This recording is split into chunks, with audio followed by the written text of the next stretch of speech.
When a woman knows her worth, she stops auditioning for a role in someone else's life. A high-value woman never begs for love because she understands something most people spend a lifetime avoiding. Real love begins with self-respect. Begging for affection is an admission that you've forgotten who you are, and when you forget that, the world quickly reminds you in the harshest ways possible. See, love that's begged for isn't love, it's dependency disguised as devotion. It's the illusion of connection built on fear, not truth. And fear always corrodes dignity. A woman who chases what should be freely given is not being romantic. She's abandoning herself in small, quiet ways. Every unanswered text, every tolerated disrespect, every moment of waiting for someone to realize your worth, that's self-betrayal in slow motion. But the high-value woman stands differently. She moves through the world with a posture that says, I don't need to convince anyone to stay. Her silence speaks louder than any pleading ever could. Her peace intimidates those who thrive on chaos because she refuses to make pain her home. She understands that love without mutual effort is manipulation. Attention without consistency is confusion, and promises without proof are poison. She has learned that detachment isn't coldness, it's clarity. When you see yourself as valuable, you stop confusing crumbs for commitment. The truth is, people value what they earn, not what they're handed. When a woman starts begging for love, she teaches others that her time, her body, her energy can be bought cheaply. But when she draws a line and stands by it, she rewrites the terms of engagement. Suddenly, the same people who took her for granted start questioning what they lost. Because distance exposes what comfort concealed. Power isn't in being wanted, it's in being respected. Desire fades when it's met with desperation, but it deepens in the presence of standards. A high-value woman understands that rejection isn't her enemy, settling is. She'd rather stand alone in her peace than be surrounded by those who make her question her worth.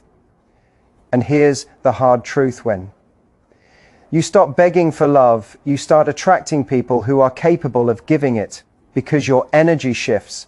You stop chasing validation and start embodying certainty. You stop performing for affection and start living from purpose.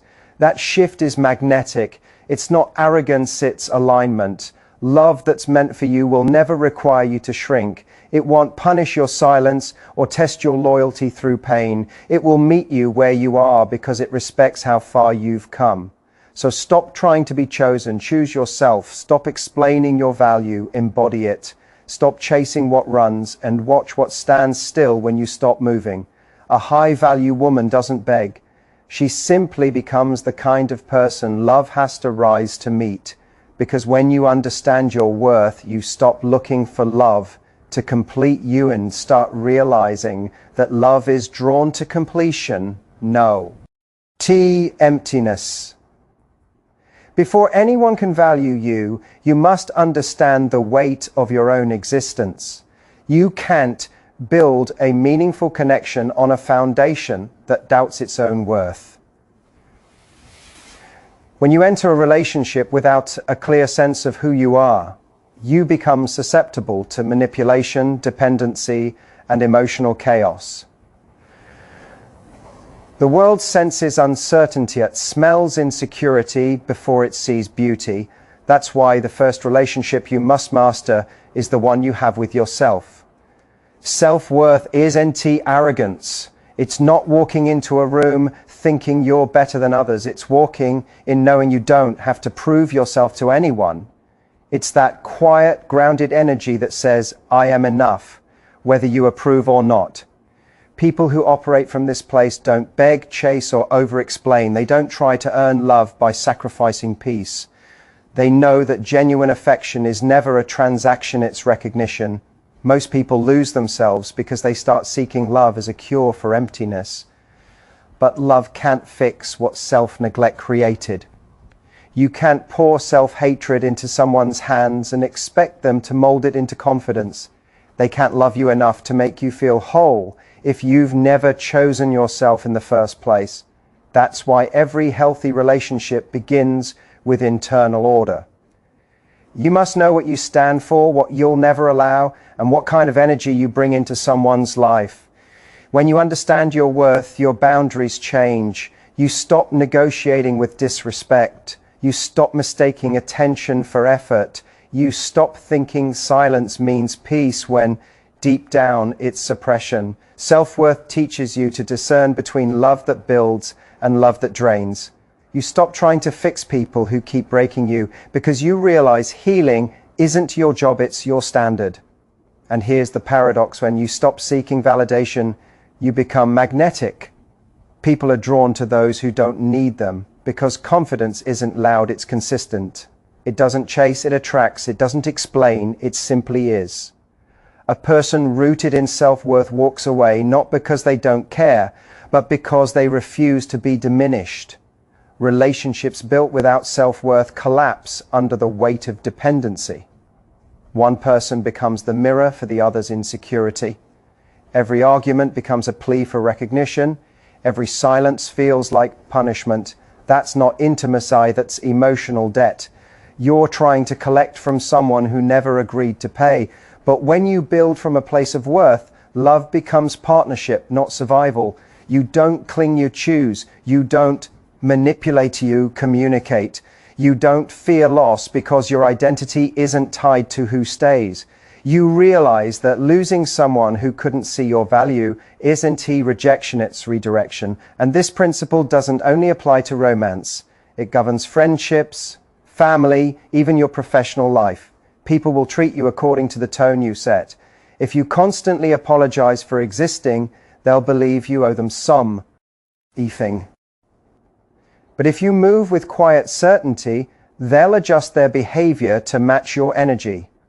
Self-worth gives you discernment, the ability to see clearly when emotion blurs judgment. It's what stops you from confusing comfort with connection or chaos with passion.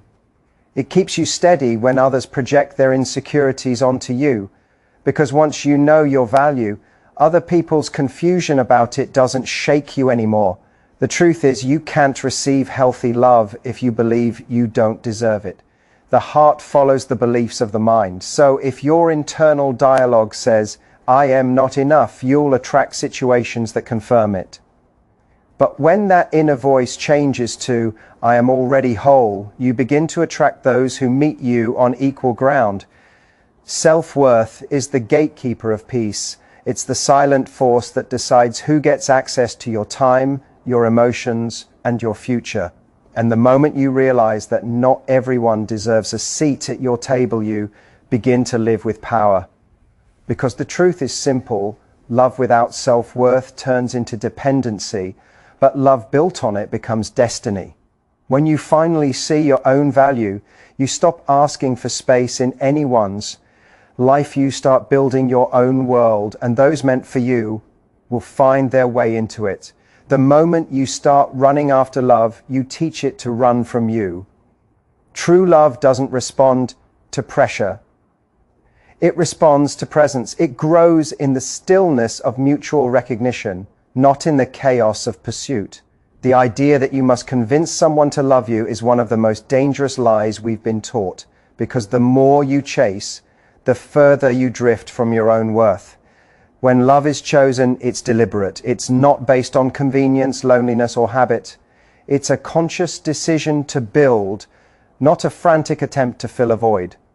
Real love doesn't need to be begged, for it's freely given by two people who both understand what they are choosing. That's why the most powerful relationships aren't born out of emotional hunger, they're born out of emotional wholeness. Two people who don't need to use each other to feel complete, but who choose to walk together because they already are. Chasing love is what happens when fear replaces faith. You fear losing someone who was never yours to begin with. You fear being alone because you haven't yet learned that solitude is not punishment, it's preparation. When you chase love, you're not really chasing a person, you're chasing validation. You're running after the illusion that being loved will finally make you feel enough. But that illusion is a trap. It keeps you busy while robbing you of dignity. A relationship built from chasing is one-sided by design. The chaser gives endlessly while the runner learns to expect without reciprocating. One person waits, the other withholds. One overthinks, the other overlooks, and eventually the one who chased begins to realize that love shouldn't feel like a competition. You can't win someone's heart by losing your own in the proc. Whereas, when love is chosen, it's balanced. Both people show up, both invest, both take accountability.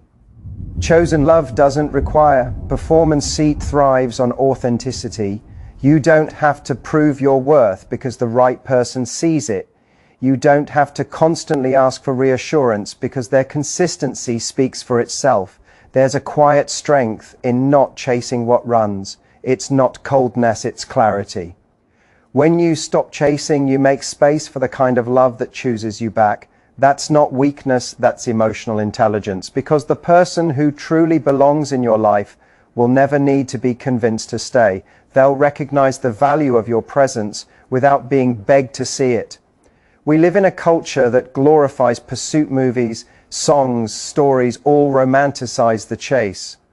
But what they fail to tell you is that chasing often kills respect.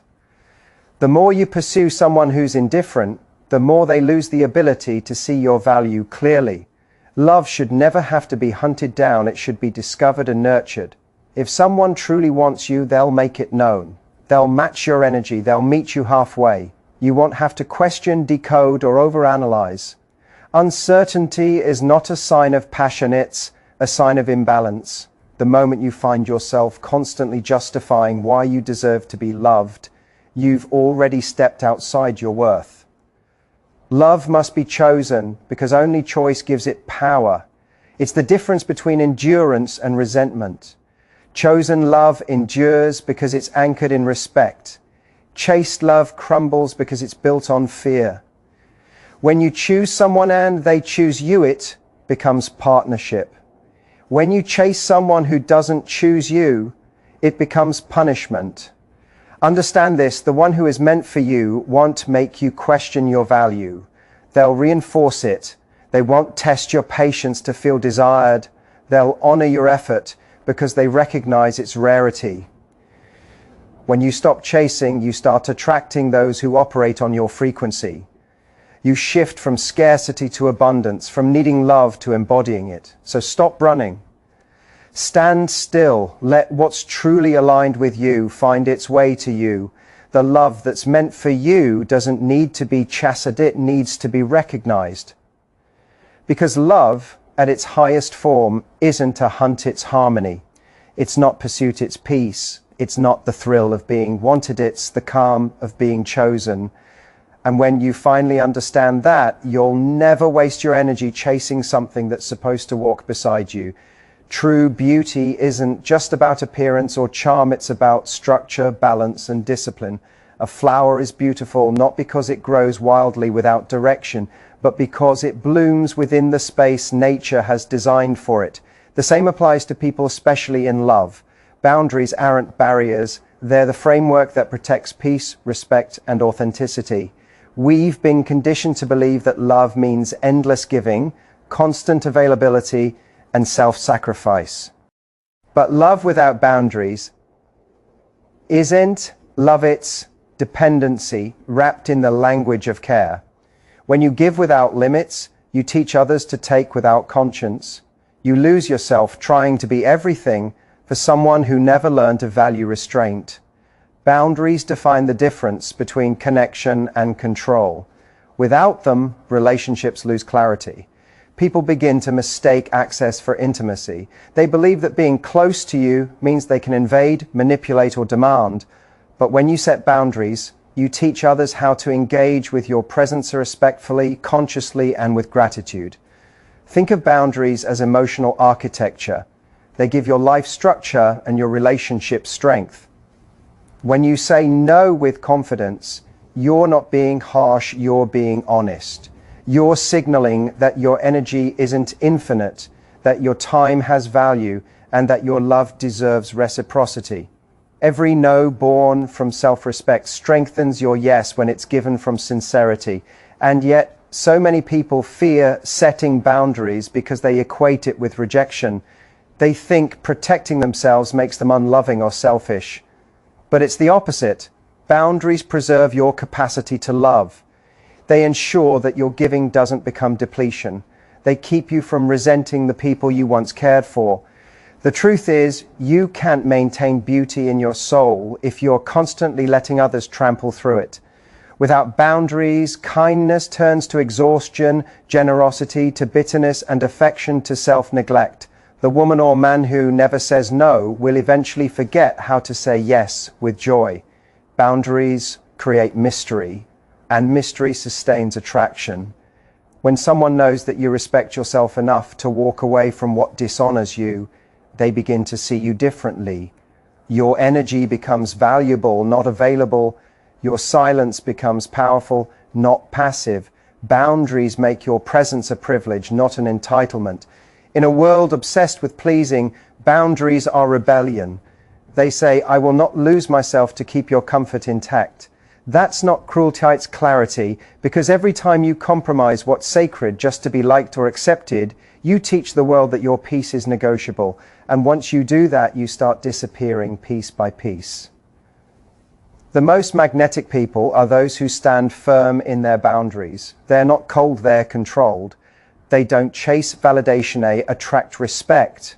Their relationships last because they're built on mutual understanding, not emotional imbalance. They understand that love without freedom is suffocation, and freedom without respect is chaos. When you build boundaries, you build beauty that lasts. You stop being a mirror for others' chaos and start becoming an example of composure. You teach through energy, not explanation. People begin to realize they can't just walk into your world and rearrange it at will. They must earn their place through effort and integrity. Boundaries don't push love away, they refine it. They filter out what's fake and reveal what's real. They separate those who want to possess you from those who want to protect you. Because only those who truly care will respect your limits. They won't see them as restrictions, but as a map showing how to love you correctly. When you set a boundary, you're not saying, I don't care. You're saying, I care too much to let this turn toxic. You're guarding what's precious. You're ensuring that love remains something that uplifts, not something that drains. Boundaries define beauty because they make your presence intentional. They remind the world that your time, body, and mind are not public property. They turn self-respect into an art form, graceful, powerful, and untouchable. So never apologize for drawing lines where peace begins and chaos ends. Never shrink yourself to fit into spaces that demand your silence. And never believe that being kind means being available to everyone. We live in a world obsessed with noiseware. People equate volume with influence and arrogance with authority. But real power operates differently. It doesn't announce itself, it demonstrates itself. It's found in the steady eyes of someone who knows who they are, not in the desperate noise of someone trying to convince others.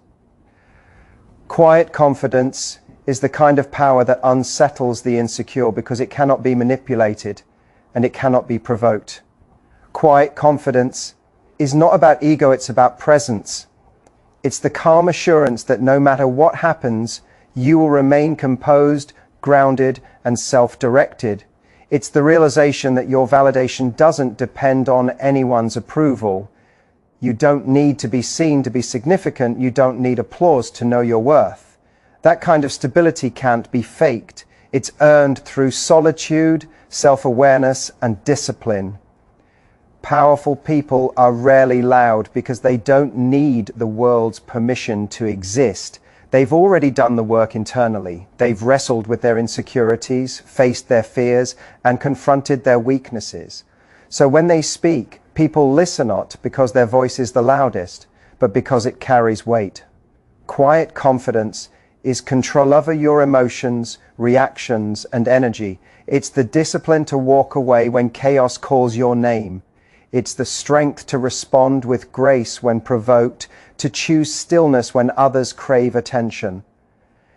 The loudest person in the room often feels the smallest inside, but the one who remains silent, observing, calculating, and unmoved, that's the person who holds true power. And here's what most people don't realize: calmness intimidates, because calm people can't be controlled. They don't play emotional games. They don't need to win every argument because their self-worth isn't on trial. They understand that not every battle deserves their energy and not every opinion deserves a reaction.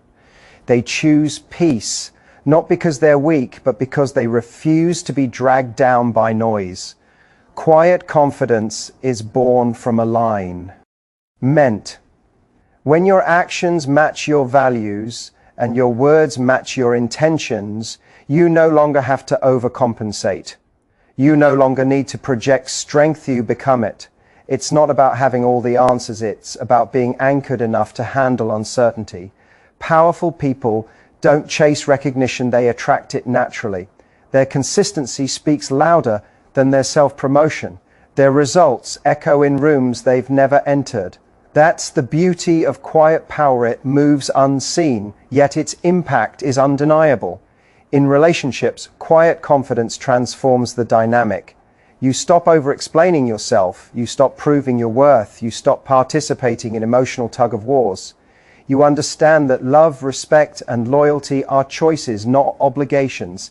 If someone can't see your value, you don't beg, you simply step back and let your absence do the teaching, because sometimes silence is the loudest message. Quiet confidence is not passive, it's intentional. It's the art of restraint in a world addicted to reaction. It's knowing when to speak and when to observe. It's the ability to walk into a room, say nothing, and still command attention. Because power doesn't come from dominating others, it comes from mastering yourself. This kind of power cannot be taken away because it doesn't depend on circumstance. It's not built on fame, wealth, or validation.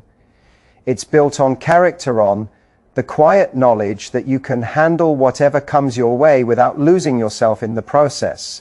And that's what truly separates the powerful from the fragile. Fragile people seek control over others. Powerful people control themselves. Fragile people need to be seen. Powerful people are fine being misunderstood. Fragile people chase chaos to feel alive. Powerful people create calm to stay alive. Quiet confidence is the ultimate rebellion in a world that thrives on insecurity.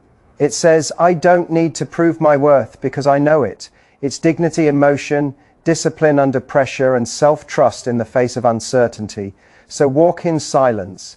Let your results make the noise. Let your calm unsettle the reckless. Let your consistency outshine their theatrics. Because the person who remains grounded when everyone else is losing their balance, that's the one everyone secretly admires, even if they'll never admit it. Remember, power is not found in the roar, it's found in the restraint. It's not about being feared, it's about being respected. It's not about dominance, it's about direction. Quiet confidence doesn't demand attention, it commands it effortlessly.